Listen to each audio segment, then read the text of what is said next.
empezado la clase pasada, es decir, venimos viendo en estas clases, en primer lugar, vimos el proceso de proyecto de un puente, y ahora vamos a entrar en otro tema que es lo que ustedes tenían que, digamos, o tenían disponible en el aula virtual para poder ver respecto de las estructuras resistentes o de las estructuras portantes de los puentes. Para eso vamos a continuar y vamos a decir, digamos, lo mismo que está subido ahí en la página, ¿no? Entonces, ya empezamos enseguida cuando se terminen de incorporar los compañeros. ¿Alguna pregunta respecto de lo que está subido? ¿Alguien tiene duda?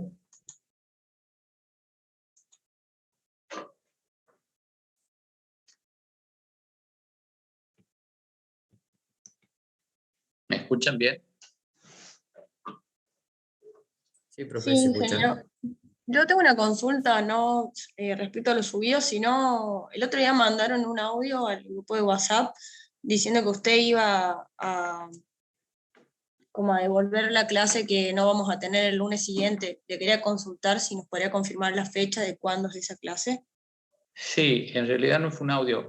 Los que hacen la materia con el ingeniero Marcusi, nosotros hablamos, porque ustedes me habían dicho que tenían a partir de las 18:30 clase de vías o aeropuertos, creo, el día jueves. Entonces, por una reunión que hubo de departamento, tuve la oportunidad de consultarle a él, y él va a empezar el próximo jueves 21 a las 19 horas. Entonces, la clase de los días jueves, porque inicialmente ese horario estaba para puentes, como un horario secundario, digamos, antes de la pandemia, para ir a ver fundamentalmente obras, cuando ya tuviéramos los conocimientos más, digamos, íntegros de la materia. Y bueno, hablando con él, me dijo no tenía inconveniente, entonces la clase las va a comenzar el 21 a las 19 horas y nosotros a las 17. Entonces de 17 a 19 van a tener puentes, que sería la clase que no van a tener el día lunes 18. Bueno, aclarado esto, entonces vamos a empezar diciendo que, bueno, ustedes habrán visto las diapos de este tema. Profe, Sí. a mí me quedó otra duda. Si vamos a ingresar a las 5, ¿podría tener consideración a la hora de tomar asistencia? Sí, no hay problema, porque además van a tener subida la clase. En realidad este sistema es así. Las clases se suben para que ustedes las vayan viendo las cosas, están muy claras. Lo que tratamos de hacer es que ustedes busquen, digamos, que aumenten o que mejoren la explicación, pero en realidad está muy clara las diapos respecto a los contenidos y los puntos que van a realizar, sobre los cuales yo voy a comentar. Y la idea de estas clases es así, precisamente, de mantener un diálogo para que ustedes, porque tenemos que mejorar el sistema, no sé si ustedes saben, de enseñanza-aprendizaje que tenemos, está todo direccionado a, digamos, mejorar el aprendizaje de los alumnos. Entonces, para eso es obvio o es necesario que ustedes tienen que participar en la clase. Es por ese motivo que nosotros les vamos a dar, digamos, la clase antes, una semana, para que ustedes puedan acceder a los conocimientos. Discúlpenme un momento que me tocan el timbre, por favor. Ya vuelvo enseguida. No corten, no se desconecten. Ahí ha llegado otro alumno. Un minuto, por favor.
Como les decía, la idea de que, digamos, este sistema funcione y que ustedes tengan más posibilidades es lo que hacíamos antes en las clases presenciales, que era compartir con ustedes en el momento de la presencialidad las diapositivas estas que hemos generado para cada uno de los temas. Ahora ustedes las dispongan de una semana, con una semana de antelación, las vean y después conversemos o compartir los conocimientos y, digamos, incluso algunos tipos de ejemplos. En realidad, en esta primera parte no va a haber tantos ejemplos porque los ejemplos los vamos a ver cuando veamos los puentes, en definitiva, las memorias o distintos casos de puentes que se han ejecutado, las particularidades.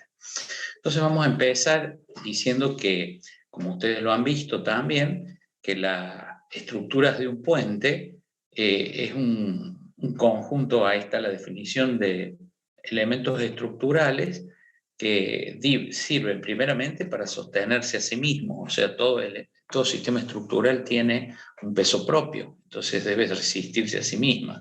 De hecho, ustedes saben que una de las hipótesis de carga que ustedes tienen que tener en cuenta, o mejor dicho, deben considerar en la hipótesis de carga el peso propio de las estructuras.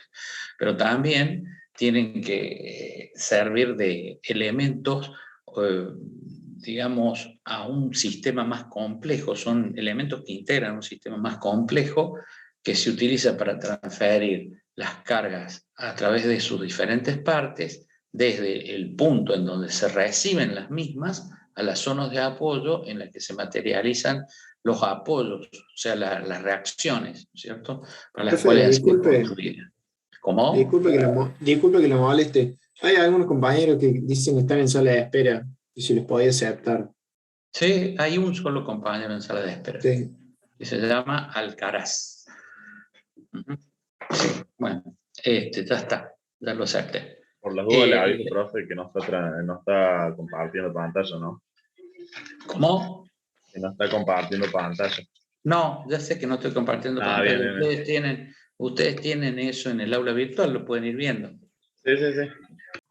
Sí. Y de hecho ya lo tienen que haber visto incluso. Bueno, y la verificación, entonces, ¿qué es? En definitiva, la estructura portante de un puente es el sistema estructural que permite transferir las cargas desde el punto en donde son recibidas por la estructura hacia las zonas de apoyo en donde se verifican las reacciones que mantienen el equilibrio. Imaginemos si las estructuras que nos rodean, porque todo lo que nos rodea es estructura, la silla en donde ustedes están sentados, la mesa en donde está apoyada la computadora, es una estructura. Ustedes mismos, ya les he dicho, son estructuras. Nosotros, los seres humanos, tenemos una estructura y lo que hace esa estructura es canalizar las fuerzas desde el punto en donde se reciben las cargas hasta el punto en donde se materializan las reacciones que establecen el equilibrio. Los sistemas tienen que estar en equilibrio, más tratándose de un caso de un puente, por ejemplo. El puente tiene, como hemos visto, distintas partes y esas partes son componentes de la estructura que lo que buscan en definitiva es transferir cargas desde el lugar de aplicación a donde están las reacciones.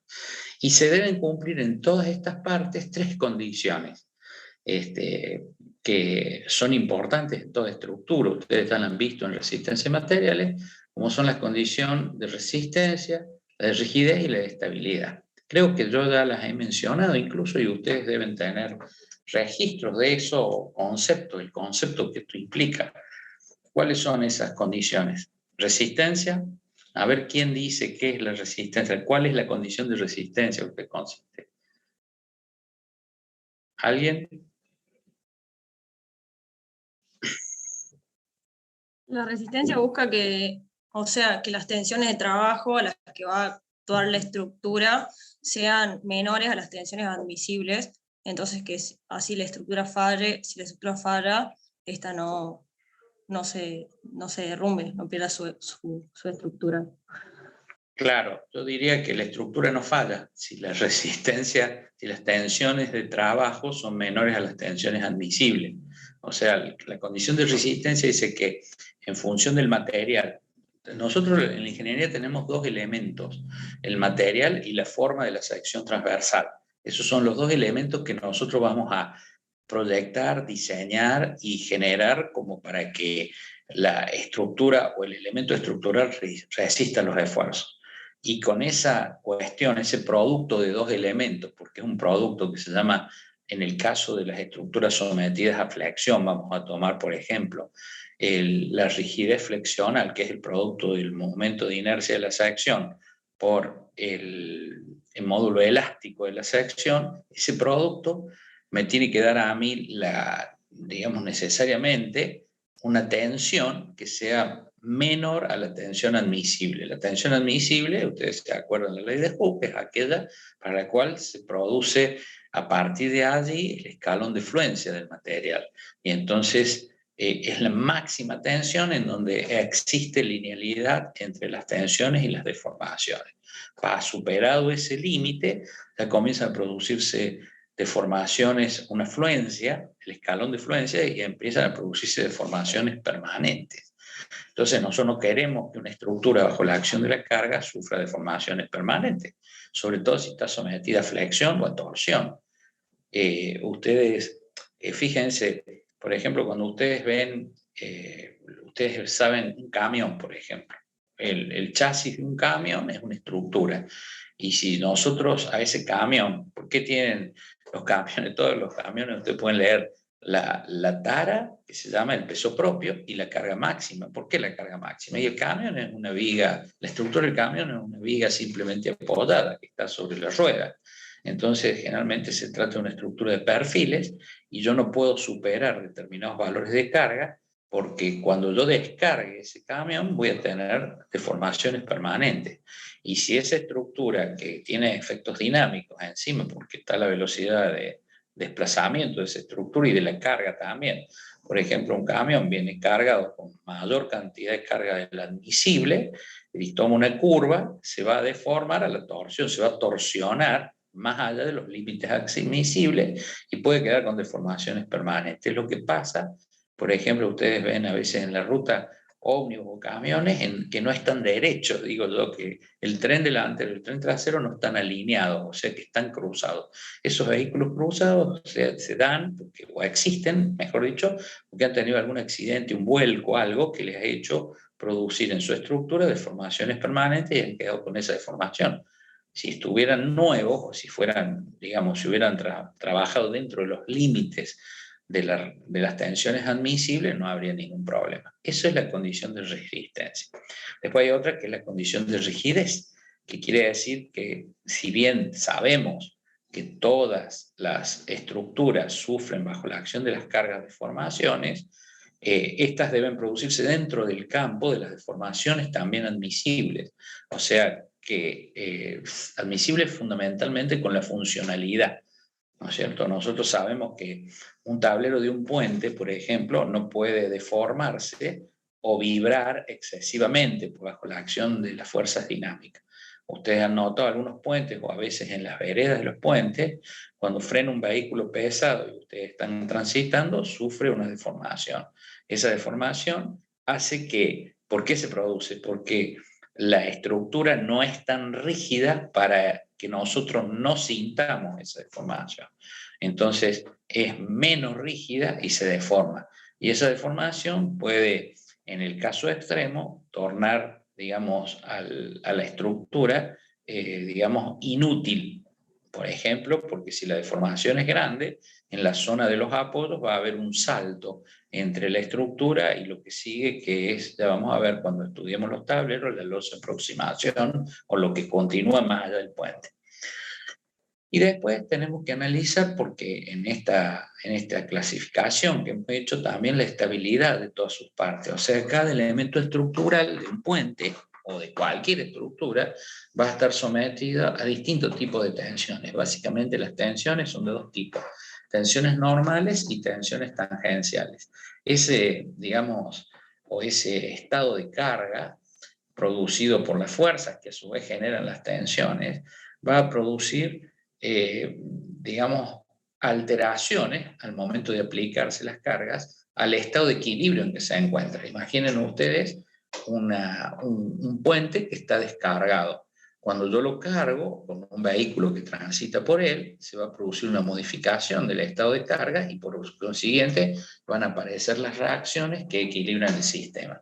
En los puentes hemos visto que, por ejemplo, en las pilas de los puentes existen columnas, ¿cierto? Hemos visto que una solución muy utilizada es la construcción de 3 columnas en las pilas, incluso en los estribos también. Esas pilas son elementos que no van a tener, pero porque en general se verifican, pero no sucede a menudo. Si fueran muy esbeltas, estarían, digamos, posiblemente podrían estar afectadas por fenómenos de inestabilidad del equilibrio, es decir, el pandeo.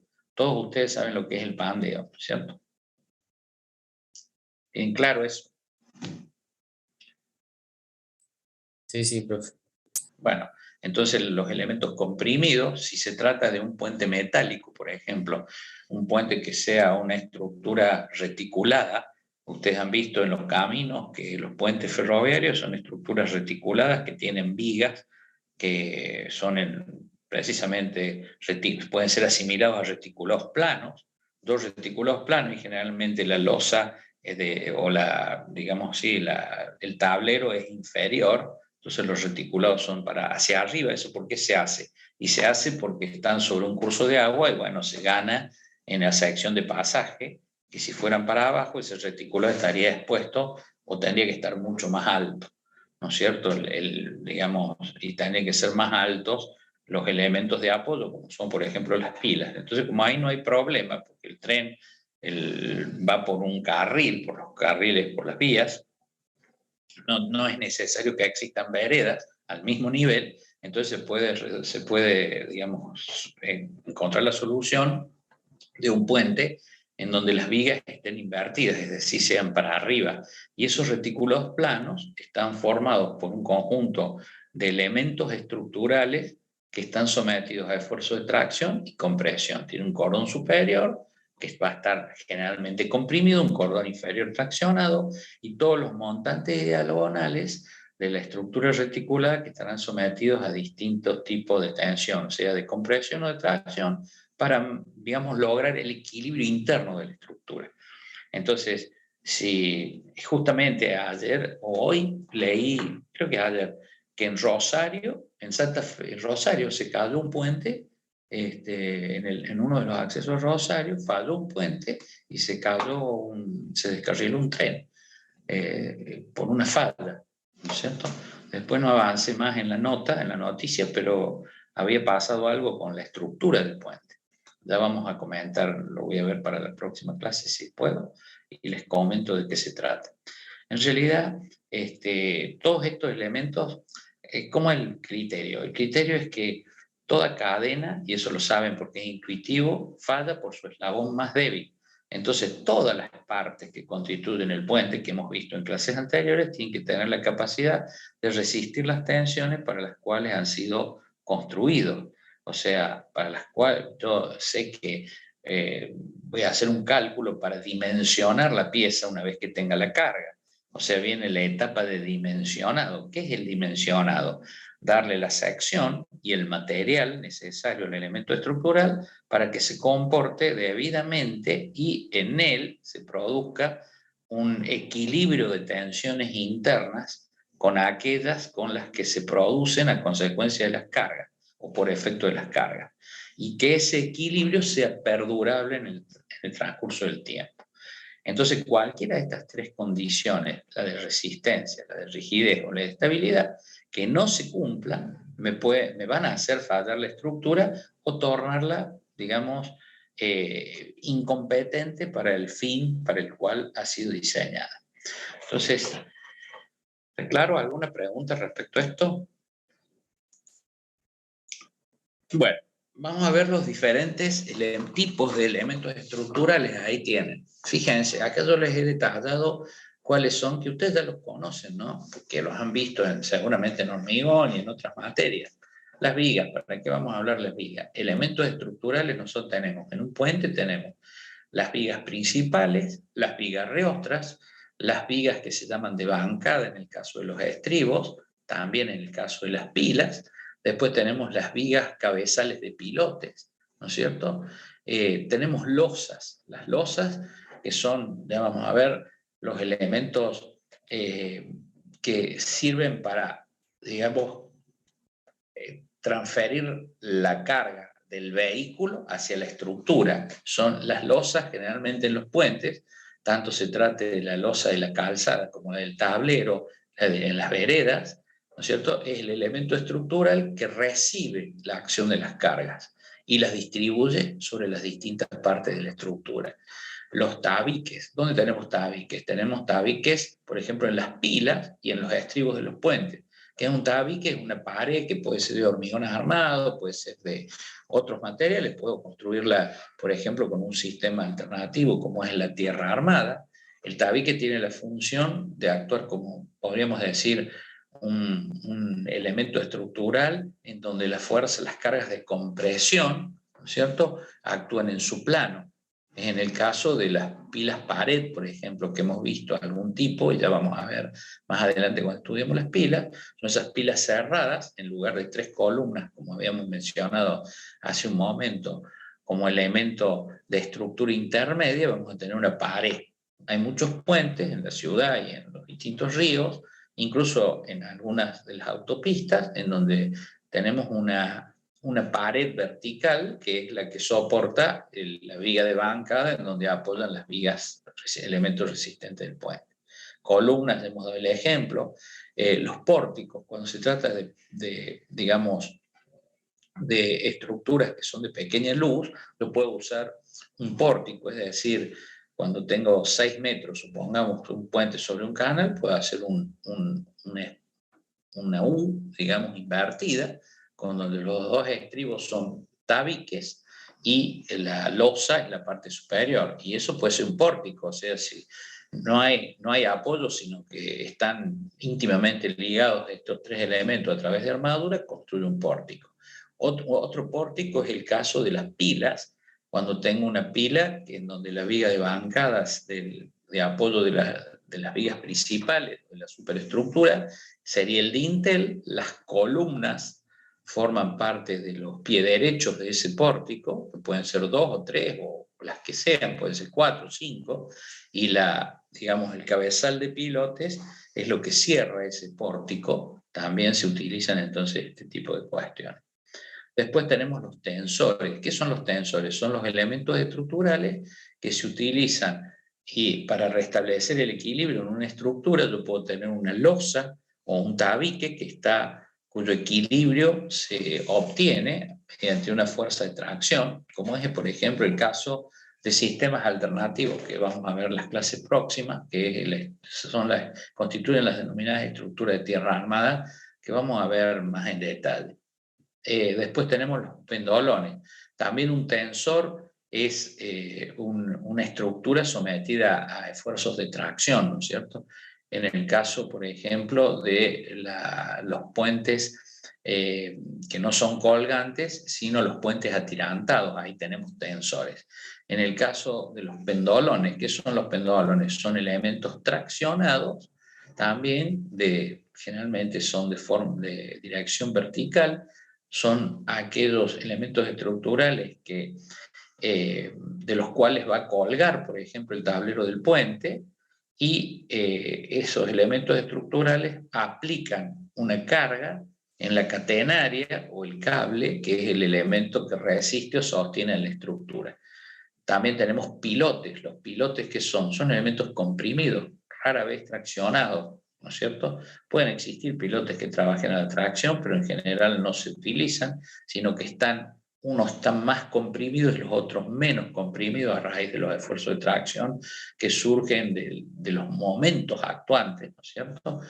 Para equilibrar los momentos actuantes, cuando tengo un par de pilotes y uno se va de acuerdo a la posición relativa de los pilotes en relación al momento actuante, va a ser uno de los pilotes va a estar comprimido por ese momento y el otro va a estar traccionado.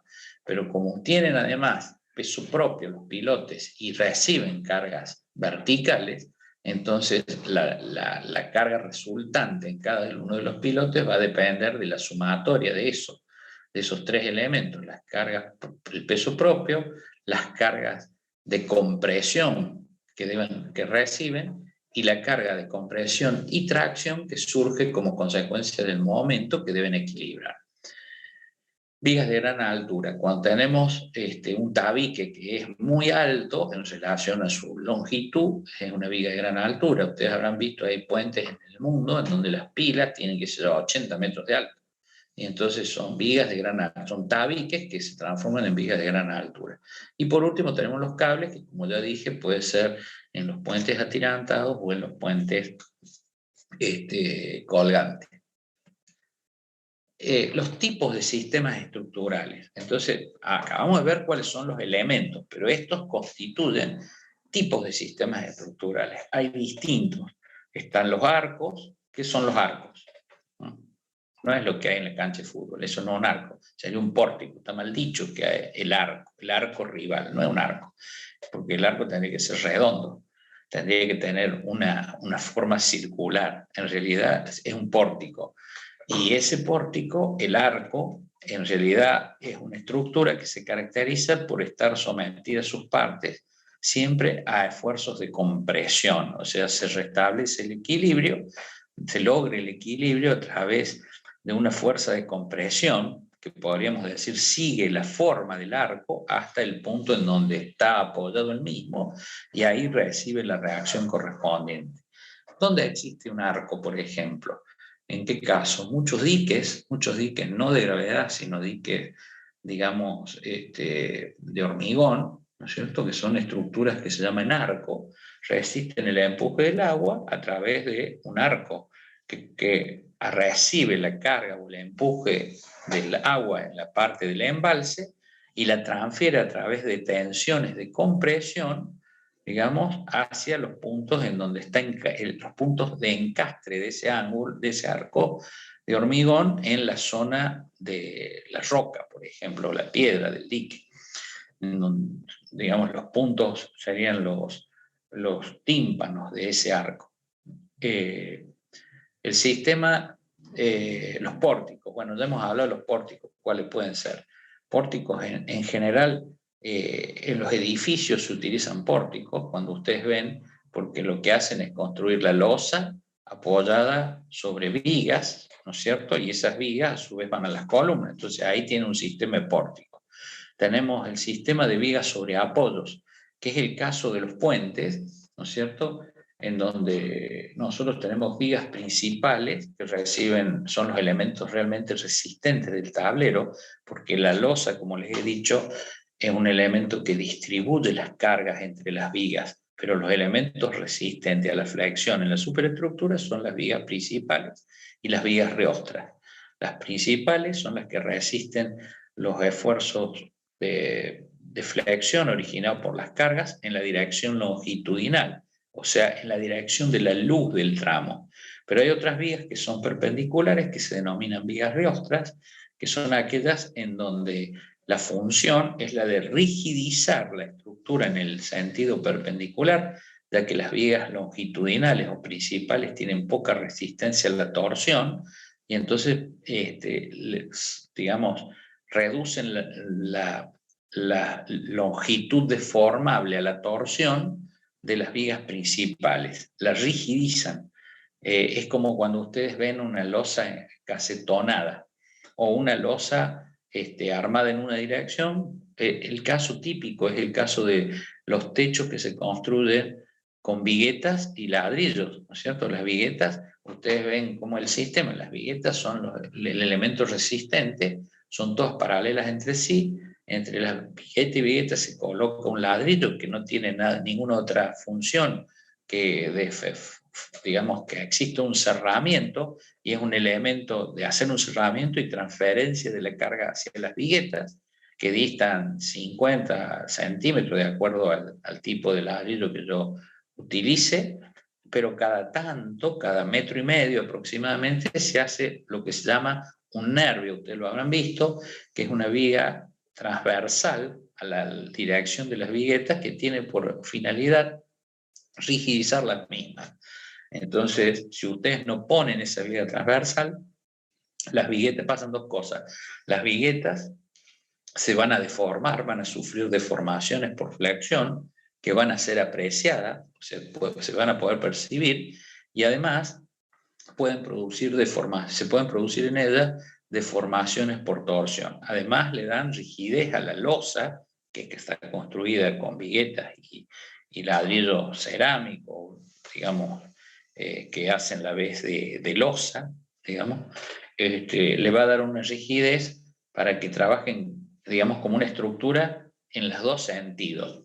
Entonces pueden resistir fuerzas horizontales, por ejemplo, en el caso del sismo. Entonces, en definitiva, es un sistema constructivo en donde lo que se ha hecho es rigidizar la estructura principal, que son las viguetas, con otras estructuras perpendiculares que se llaman nervios. ¿Cómo se hace eso? Ustedes habrán visto o habrán construido, tal vez se interrumpe la colocación en ciertos lugares de los ladrillos y ahí se va a hormigonar una viga transversal. Lo mismo pasa en los puentes. La viga reotra, lo que pasa es que en los puentes la viga reotra es importante, no es una viga pequeña ni tiene únicamente esa función. Además, las cargas que ustedes tienen en un entrepiso van a ser las cargas de 350 kilos por metro máximo, por metro cuadrado, mientras que en un puente tienen los vehículos que pasan y las fuerzas son mucho más importantes. Entonces, este es el sistema de vigas sobre APA. Después vienen los reticulados. ¿Qué vamos a hablar de los reticulados? Si ustedes lo saben todos y han hecho metálica. Hay reticulados que pueden ser de hormigón. En muchos lugares se emplean, sobre todo en la década del 50 y el 60 se hicieron reticulados de hormigón. Es decir, fíjense ustedes, cuando yo quiero tener tengo una luz importante, una carga importante, o mejor dicho, una carga importante, ¿qué hago? Una viga reticulada, ¿por qué? Para que sea más liviana, para que no sea tan pesada. Entonces, generalmente lo que se usa son los reticulados metálicos. ¿Por qué en los puentes ferroviarios que ustedes ven al lado de la ruta se usaron reticulados metálicos y no de hormigón? Bueno, por una sencilla razón. Si ustedes piensan que una locomotora, ¿cierto?, más un vagón que esté en el puente, son por ahí 120, 140 toneladas, están concentrados en 1,50 m, las dos cargas, entonces es una carga muy, muy fuerte, muy grande, muy importante para una estructura convencional. Entonces, ¿yo qué tendría que poner? Tendría que poner unas vigas hacia abajo, si hago una viga de hormigón de 2,50 m. ¿Cómo hago para construir sobre un río una viga de 2,50 m in situ? Es una locura. ¿Cómo la puedo transportar? La puedo prefabricar y llevarla ahí. ¿Con qué la hizo hasta el lugar? Es decir, tendría que tener unas grúas muy grandes con sus apoyos correspondientes para izar esto. Generalmente son puentes que tienen uno o dos tramos. Entonces, como tenían un solo tramo la mayoría, porque los cursos de agua de esos ríos no son tan importantes, en cuanto al ancho que hay que, digamos, cruzar, o el ancho que hay que evitar, entonces lo que se hace es construir estas vigas reticuladas que son livianas y son fácilmente montables, incluso se pueden construir in situ.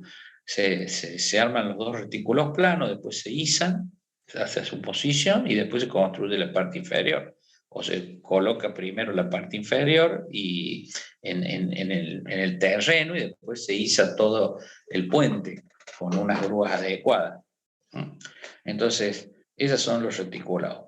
Otras que he puesto acá son las estructuras colgantes, el caso del puente de Golden Gate, ¿no es cierto? Que es una estructura como es, una estructura reticulada que tiene dos niveles y es una estructura que está suspendida a través de cables que son los pendolones a un cable principal, que es el cable principal del puente.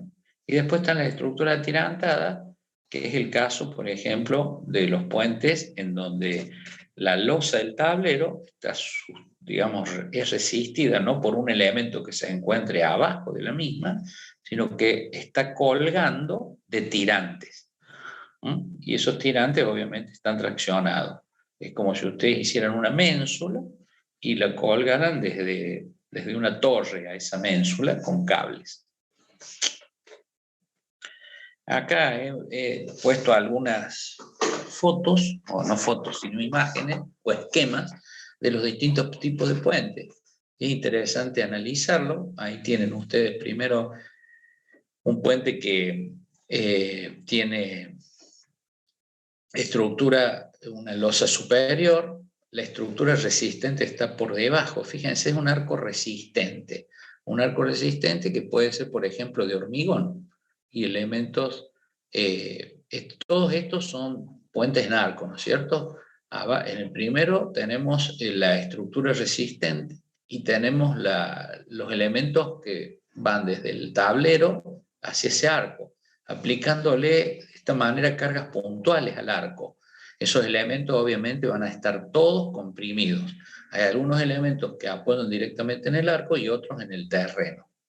Si vemos el otro puente, el otro tipo, el otro esquema que se encuentra al lado, acá el arco ha sido, digamos, sustituido no por una estructura de hormigón, sino por un reticulado. Entonces el arco puede ser una estructura reticulada.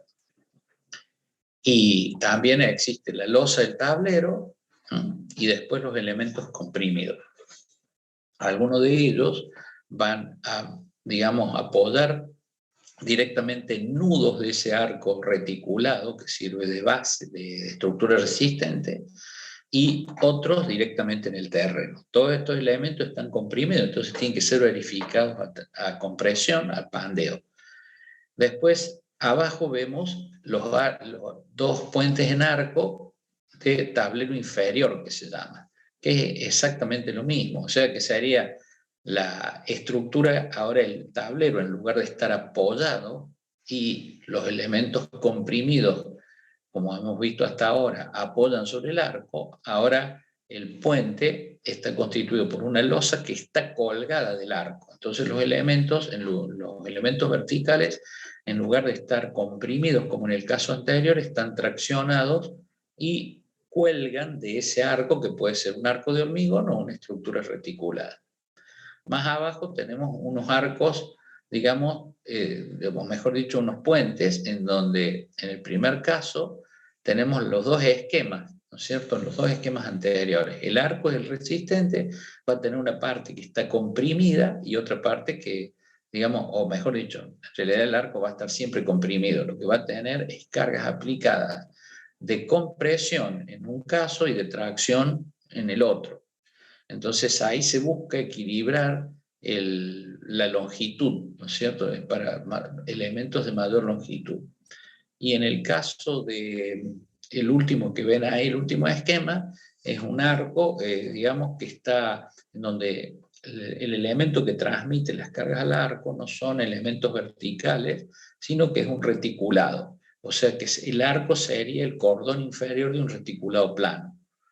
Y la parte superior del mismo es el punto en donde apoya la losa el tablero. Bueno, y acá les muestro distintas fotos para que se pongan contentos como si viajaran. Esta es una solución, ¿ven? En donde acá lo que tenemos es un pórtico, ¿cierto? Este es un pórtico que es un elemento de hormigón, se ve porque está en otro color, que sostiene y es un viaducto sobre un valle.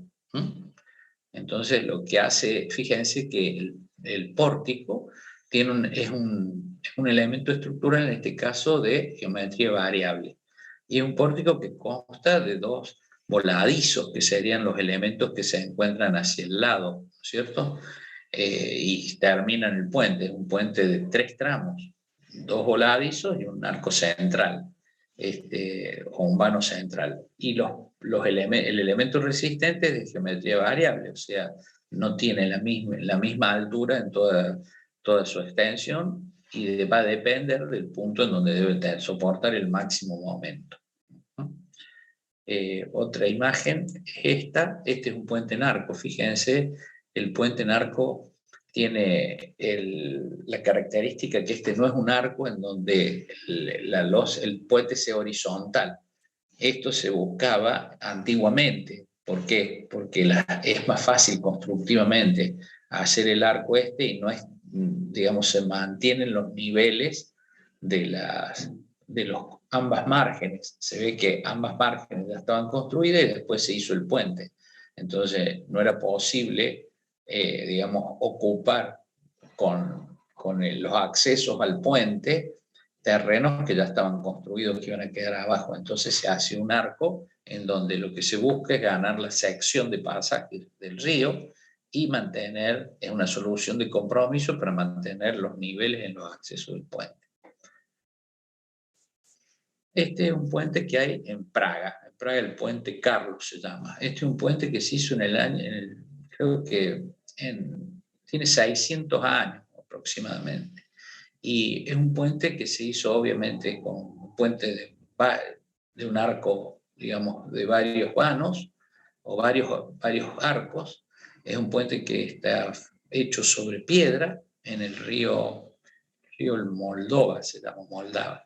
Y es característico porque es uno de los puentes más antiguos de Europa. Acá está otra vista. Fíjense ustedes la importancia que tiene la parte hidráulica, ¿no? Acá se hacen estas puntas de diamante. ¿Por qué? Porque este río se congela o, digamos, trae trozos de hielo por ahí que vienen flotando en el invierno, y entonces chocarían contra las pilas. Como estas pilas son de piedra, no son de hormigón armado, entonces el impacto sería, digamos, nocivo para las mismas. Y no solamente se trata de eso, sino también pueden ser los bloques no digo témpanos, pero sí bloques de hielo, o por ejemplo arrastres como árboles que vienen a raíz de las crecientes. También se han hecho estas especies de punteras construidas con tronco para que sean los elementos que desvíen y eviten que se produzcan impactos. Fíjense, cuando esto viene creciente, la velocidad de un elemento de superficie puede producir un impacto importante sobre esta estructura. Entonces, a modo de protección, se han hecho estas construcciones, digamos, podría decir provisorias, que se deben reemplazar cada tanto. Bueno, este es un puente, el puente de Alejandro III en París. Fíjense, es un puente que no tiene pilas intermedias, es un arco. La losa es como el caso que veíamos en el esquema.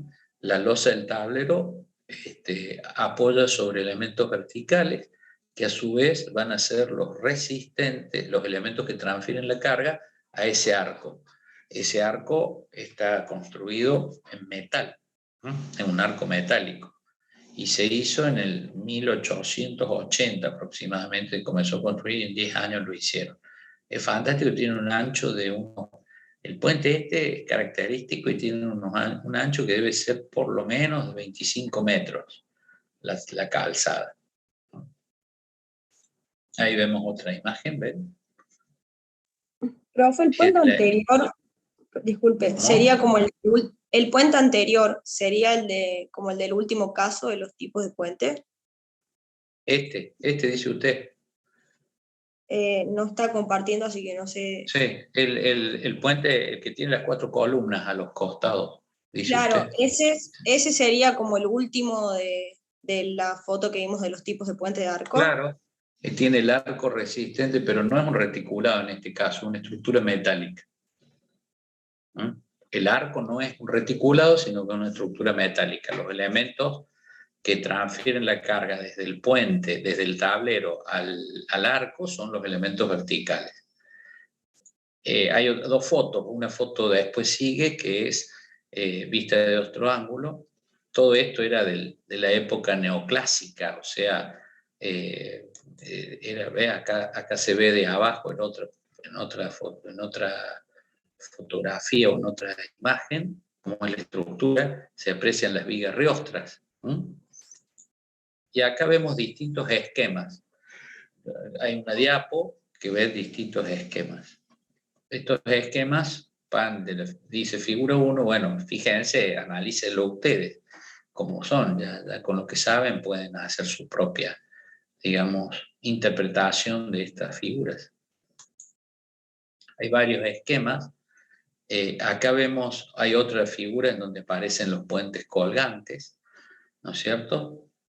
Existen 2 puentes colgantes en donde los elementos en lugar de tener pendolones en el arco, lo que tienen son estas especies de cruces de San Andrés, ¿no es cierto? O sea, es un reticulado que tiene un cordón superior, si no es un puente colgante, puede ser con cables esta construcción, en donde existen cables y existen tensores, que son estas especies de X o cruces de San Andrés. Es una estructura obviamente hiperestática desde el punto de vista interno, internamente es hiperestática. En el otro caso de la figura 7, creo que figura ahí, tenemos los pendolones, que son elementos que están obviamente traccionados, porque son los que llevan la carga de la losa del tablero, el puente, al arco, al cable, perdón. Y en el último esquema tenemos lo mismo, nada más que el arco es inferior, es un arco de 3 tramos, y ahí están los apoyos en las columnas centrales. Este es otro caso, por ejemplo, una solución en un viaducto, en donde hay un puente que pasa por arriba, puede ser un puente ferroviario que pasa por arriba de una autopista. Y ese es el puente del último que tenemos, creo, uno de los últimos, el puente de Golden Gate, que es una estructura combinada. Ahí se puede ver que el puente tiene los vanos principales y tiene también un prepuente, por así llamarlo, que es un puente de distintas características. Ustedes ven que se trata de una estructura, la estructura resistente es un reticulado plano, que en realidad no es uno, sino son dos, porque tiene de uno de cada lado, y tiene las dos torres, ¿no? Se llaman agujas esas torres, y tiene los cables que sirven, fíjense, los cables van desde la torre de la aguja, pasando por una de los apoyos, y después el encastre de esos cables están en una zona en donde hay un empotramiento, está el anclaje de esos cables. Y el prepuente ese que hablamos es un puente que tiene el arco resistente inferior, que también es una estructura reticulada, elementos que están comprimidos, y soporta una tipología de tablero que es igual a la que tenemos en los vanos principales, en la parte principal. Ahí está otra vista. ¿Cómo es de costoso esto que es imponente, pero además cuando empiezan a pintarlo, porque tienen mantenimiento, entonces tienen que pintarlo por la corrosión, tienen que mantener todos los cables y toda la estructura pintada. Entonces, a principio de año pintan todo, cuando terminan vuelven a comenzar a pintar el mantenimiento. Esto está permanentemente siendo mantenido, porque imagínense lo que pasa si la corrosión actúa sobre estos tipos de elementos estructurales. Ahí están las longitudes, tiene un vano central de 1,25 kilómetros y 2 puentes o prepuentes de 345 metros. 2 kilómetros de puente. Y la altura de la torre es de 230 metros. Tengan una idea, la Torre Eiffel tiene 320, o sea, tiene 90 metros más de alto. O sea, son torres, las agujas en este caso son importantes. Bueno, y acá vemos los estribos de puente, que esto lo vamos a ver en la clase próxima. En la clase próxima vamos a ver los estribos de puente y vamos a ver distintas alternativas respecto de qué es lo que tenemos para solucionar problemas cuando no tenemos espacio, fundamentalmente, y construimos un terraplén, que es un sistema alternativo que se llama tierra armada, que yo ya se los he mencionado, y que fundamentalmente lo que hace es contener, o es un estribo en donde podríamos decir los muros de ala están rebatidos en dirección paralela al eje de la calzada, y constituyen un recinto cerrado que es capaz de soportar importantes cargas transmitidas por el tablero a un falso estribo. Pero eso lo vamos a ver en la clase próxima. ¿Tienen alguna pregunta, comentario, algo de decir de esto? ¿Les quedó claro, no les quedó claro, les quedó oscuro? ¿Alguien quiere decir algo?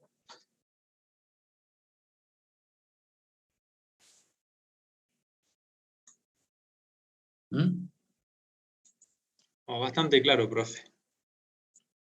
Bueno, Yo les cuento, ando muy mal de la garganta porque estoy con un problema de, no digo de nódulos, pero estoy complicado con la voz y después tengo que dar otra clase ahora a continuación, por eso no seguimos en la clase y tenemos tiempo suficiente para desarrollar todo, pero como estoy hablando todo el tiempo, me quedo destruido la noche, tengo un dolor de garganta muy grande, entonces trato de hacerla más corta la clase por eso y ustedes tienen ahí, esto en realidad es un comentario y ahora sería una parte en donde ustedes pueden, digamos, tratar de entenderlo de alguna manera y si necesitan alguna aclaración, bueno, acá estoy. Profe, Sí.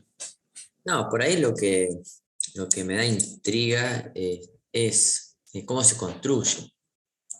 Bueno, ya vamos a ver la parte constructiva de los puentes. Vamos a empezar de a poco. Primero definiéndolo, viendo todos los tipos y después cómo se construye. Pero ¿qué parte es la que más le interesa es cómo se construye un puente?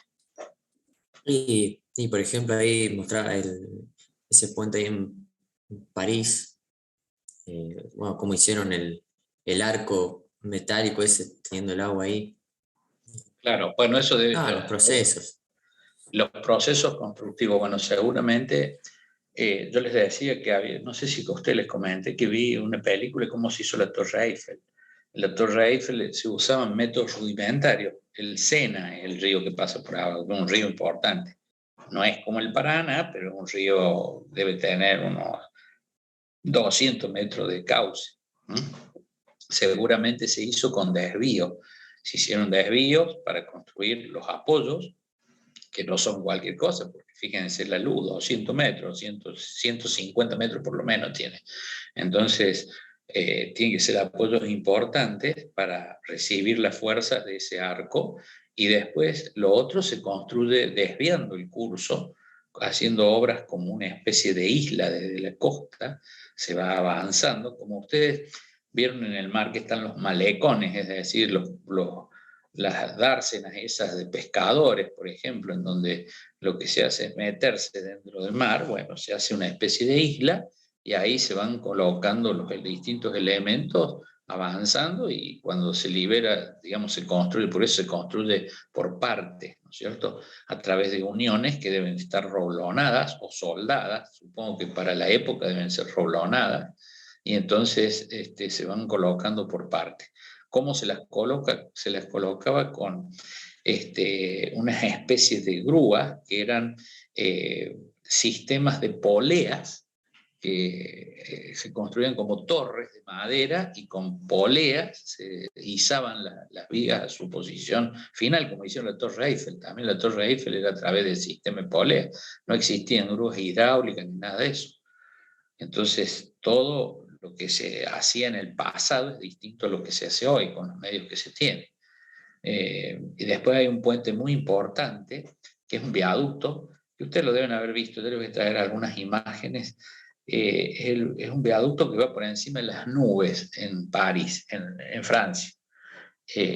¿Por qué? Porque la altura tiene dos torres y es un viaducto que se construyó por distintos voladizos sucesivos. Y por ejemplo, uno de los temas que tuvo importantísimo, yo les decía en alguna clase que era importante los estados de carga durante el proceso constructivo. Me pasaron dos cosas cuando se estaba haciendo ese viaducto. Uno, que vino un sismo.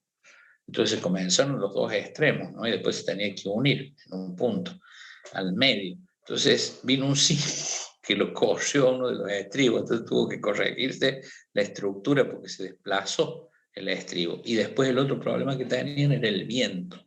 Al ser un valle y a esa altura, imagínense por encima de las nubes, de ese que estaban en ese valle alguna vez, en una altura, no me recuerdo yo, pero creo que son como más de 300 metros, 350 metros, y había mucho viento en ese. Entonces fue un desafío, digamos, el tratar de, digamos, compensar los movimientos, los efectos de la fuerza del viento sobre la estructura que se iba montando para hacerla viable, factible. Pero todo eso lo vamos a comentar después. Primero veamos bien cómo son todos los puentes, pongámonos de acuerdo en los nombres de las cosas y algunos elementos constructivos. La próxima clase, cuando veamos a estribos, vamos a ver el sistema de tierra armada, que no sé si ustedes lo conocen. Forneris, ¿qué dice? No le escucho nada, Forneris. No, nada, profe. Creía que quería decir algo y se había olvidado de activar, No. de desmutearse. Bueno, ¿alguna otra pregunta? ¿Quién? No sé quién preguntaba. ¿Bota? Preguntaba. No, sí, yo, profe. Bueno. No, sí, está bien. Vamos a verlo Quedó después. respondida. Tampoco, lo ideal sería, ¿saben qué? Ustedes se ríen, pero ir a ver cómo se hace un puente.